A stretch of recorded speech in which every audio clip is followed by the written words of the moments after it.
Materi kali ini akan membahas mengenai analisis regresi berganda.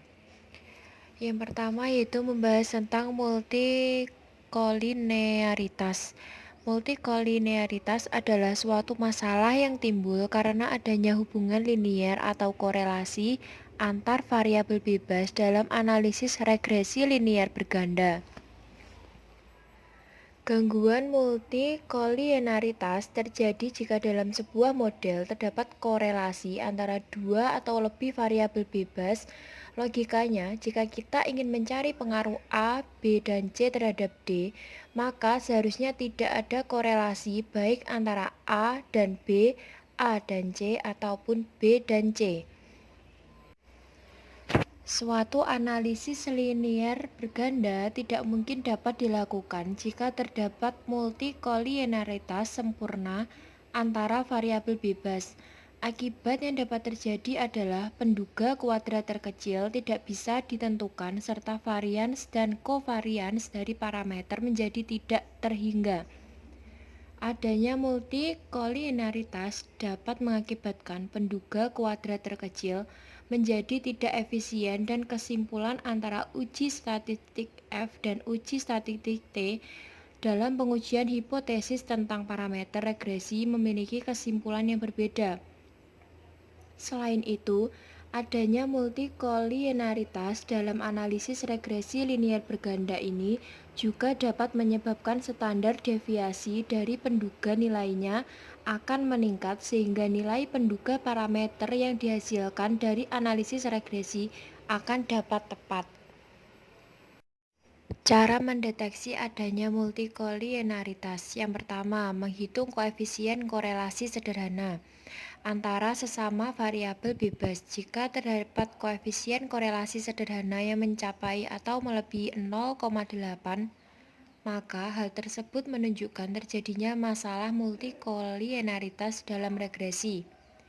Yang kedua, menghitung nilai toleransi atau VIF, Variance Inflation Factor.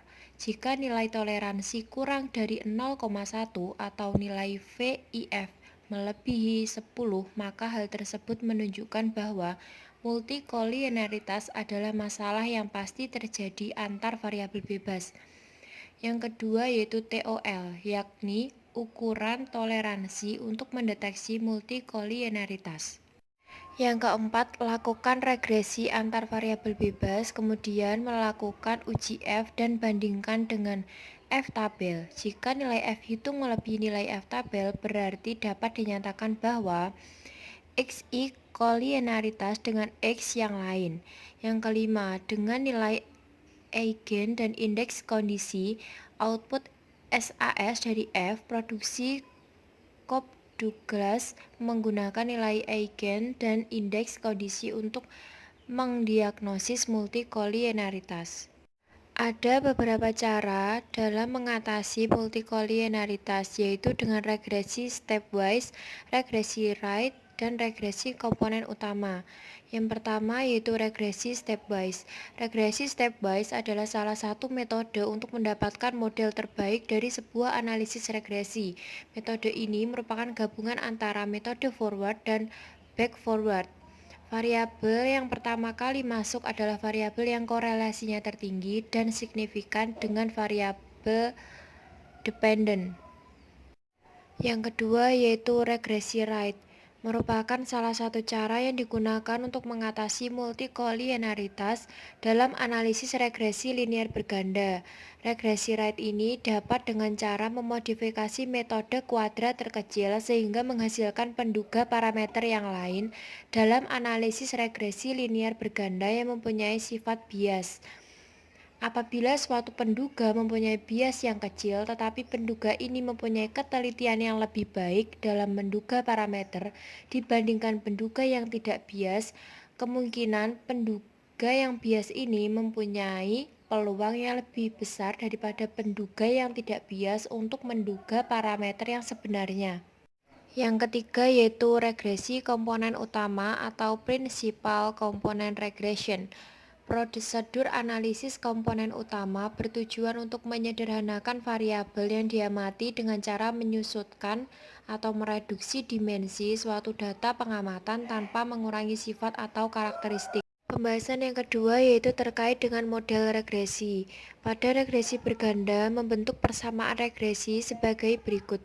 Y sama dengan A plus B1X1 plus B2X2 dan seterusnya. Keterangan Y sama dengan variabel terikat X1, X2, dan seterusnya itu merupakan variabel bebas, sedangkan A merupakan bilangan konstanta dan B1, B2, dan seterusnya itu merupakan koefisien variabel.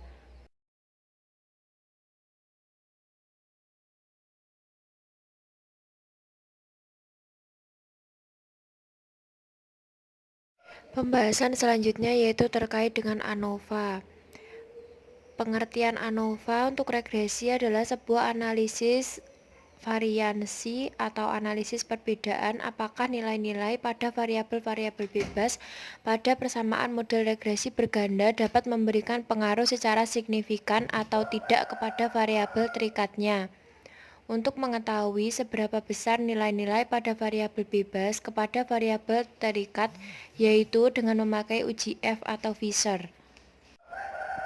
Paradigma regresi berganda. Dalam regresi ada dua unsur, yaitu variabel bebas atau variabel independen dan variabel terikat atau variabel independen. Rumus regresi berganda 2 adalah sebagai berikut. Y sama dengan A plus B1X1 plus B2X2 plus E, di mana A merupakan konstanta, B1 merupakan koefisien regresi untuk X1, B2 merupakan koefisien regresi untuk X2, dan E merupakan error. Nah, untuk mencari A, B1, dan B2 itu terdapat cara yang sudah dituliskan pada slide ke-12. Kalian bisa lihat di situ ada cara untuk mencari A, B1, dan juga B2.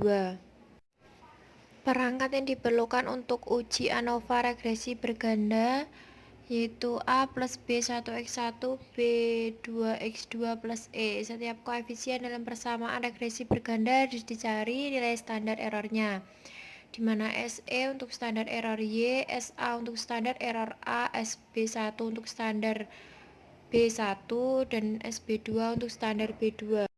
Pembahasan selanjutnya yaitu terkait dengan koefisien determinasi. Untuk mengetahui ketepatan atau kecocokan garis regresi yang terbentuk dalam mewakili kelompok data hasil observasi, perlu dilihat sampai seberapa jauh model yang terbentuk mampu menerangkan kondisi yang sebenarnya. Dalam analisis regresi, dikenal suatu ukuran yang dapat dipergunakan untuk keperluan tersebut, dikenal dengan nama koefisien determinasi atau R kuadrat. Koefisien determinasi menunjukkan ragam atau variasi naik turunnya Y yang diterangkan oleh pengaruh linier X. Berapa bagian keragaman dalam variabel Y yang dapat dijelaskan oleh beragamnya nilai-nilai variabel X. Bila nilai koefisien determinasi sama dengan 1, berarti garis regresi yang terbentuk cocok secara sempurna dengan nilai-nilai observasi yang diperoleh. Dalam hal ini, koefisien determinasi sama dengan 1, berarti ragam naik turunnya Y seluruhnya disebabkan oleh X. Dengan demikian, bila nilai X diketahui, nilai Y dapat diramalkan secara sempurna. Kegunaan koefisien determinasi adalah satu, sebagai ukuran ketepatan atau kecocokan garis regresi yang dibentuk dari hasil pendugaan terhadap sekelompok data hasil observasi. Yang kedua yaitu mengukur besar proporsi atau persentase dalam sebuah ragam Y yang diterangkan oleh model regresi atau untuk mengukur besar sumbangan variabel penjelas X terhadap ragam variabel respon Y. Sifat koefisien determinasi yang pertama, nilai R selalu positif sebab merupakan rasio dari jumlah kuadrat yang nilainya juga selalu positif. Rumusnya yaitu R kuadrat sama dengan jumlah kuadrat regresi dibagi dengan jumlah kuadrat total terkoreksi. Sifat yang kedua yaitu nilai R kuadrat lebih besar sama dengan 0 atau kurang dari 1. R kuadrat sama dengan 0 berarti tidak ada hubungan antara X dan Y atau model regresi yang terbentuk tidak tepat untuk meramalkan Y. R kuadrat kurang dari 1 berarti garis regresi yang terbentuk dapat meramalkan Y secara sempurna. Pembahasan yang selanjutnya yaitu asumsi klasik residual. Uji asumsi klasik digunakan untuk mengetahui ada tidaknya normalitas residual, multikolinearitas, autokorelasi, dan heteroskedastis pada model regresi. Tujuan pengujian asumsi klasik ini adalah untuk memberikan kepastian bahwa persamaan regresi yang didapatkan memiliki ketepatan estimasi, tidak bias, dan konsisten. 1. Uji normalitas residual. Uji normalitas pada model regresi digunakan untuk menguji apakah nilai residual yang dihasilkan dari regresi terdistribusi secara normal atau tidak. Model regresi yang baik adalah yang memiliki nilai residual yang terdistribusi secara normal. Beberapa metode uji normalitas. Pertama, ada metode grafik.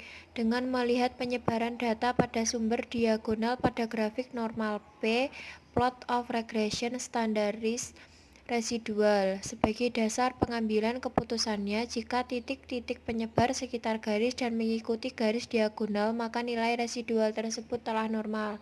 Yang kedua yaitu metode uji one sample Kolmogorov-Smirnov. Digunakan untuk mengetahui distribusi data apakah mengikuti distribusi normal, Poisson, uniform, atau eksponensial. Residual berdistribusi normal jika nilai signifikasi lebih dari 0,05.